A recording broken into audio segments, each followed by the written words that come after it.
মাত্র 7 মাস বয়সেই বিশেষ সাড়া ফেলে দিয়েছে স্বপ্নচারী চ্যারিটেবল ট্রাস্ট।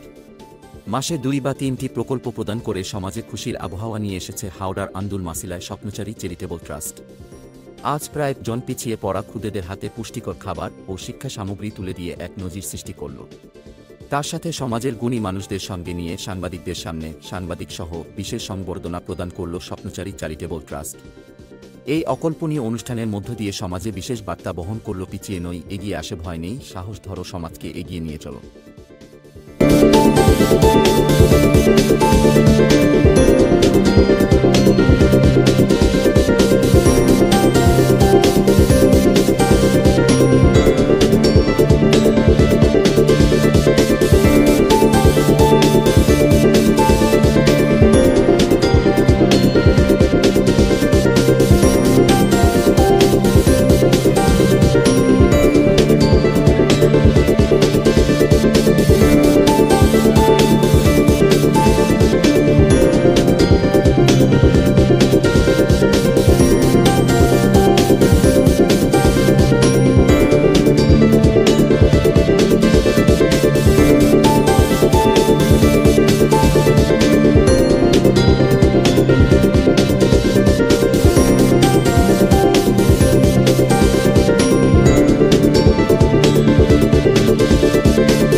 তারপর বন্ধুগণ ওরাই বক্তব্য রাখলো।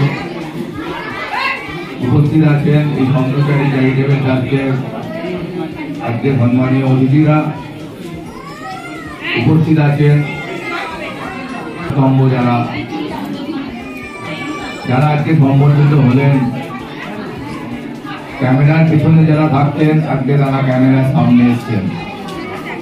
প্রত্যেক সাংবাদিক বন্ধুকে আমার তরফ থেকে অনেক অনেক শুভেচ্ছা, ভালোবাসা।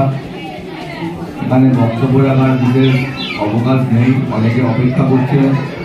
বিশেষ করে যারা মহিলারা এসছেন আজকে রবিবার, বাড়ির কাজকর্ম ফেলে আপনারা আজকে সমাজসেবামূলক কাজে ব্রতী হয়েছেন।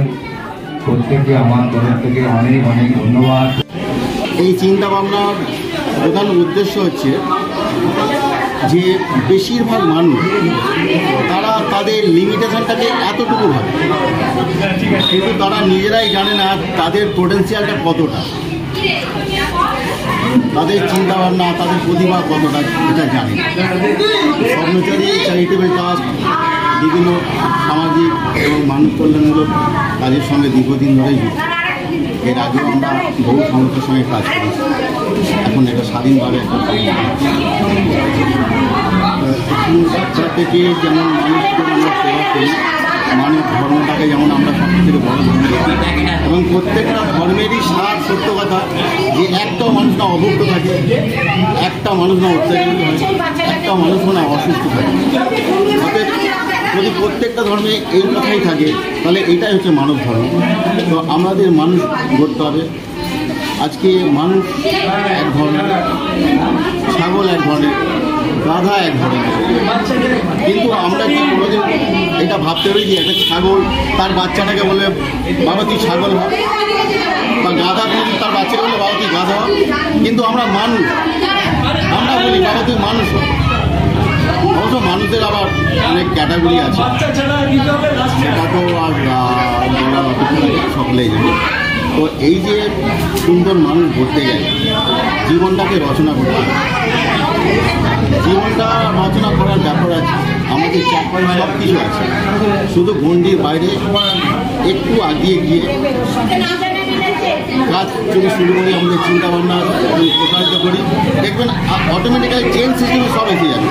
আজকে আমি এটা করার আগে যে আমাদের সাফল্য আমরাই করা যায়, আমি চিন্তা করতে পারি আমি এতটা সাফল্য নেই, অটোমেটিক্যালি চেঞ্জ সিস্টেমে এসে যাবে।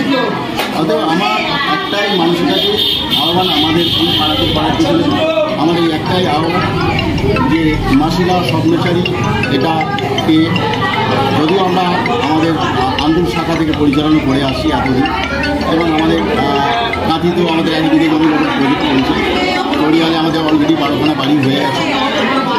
তো মাসিরাতে আসার উদ্দেশ্যে গিয়ে এই যে আমি এটা আমার পাড়া, আমার গর্বের পাড়া, এই পাড়াতে আমি আমার যারা কাছের মানুষ বা যারা আমার শুভাকাঙ্ক্ষী বা আমার প্রতিবেশী যারা তাদের এই সমাজসেবার কাজে উদ্বুদ্ধ করে তাদের গণ্ডির বাইরে থেকে বার করে নিয়ে আসা, গণ্ডির বাইরে থেকে বার করে তাদের চিন্তাভাবনাকে প্রসারিত করা, এটাই উদ্দেশ্য আপনার।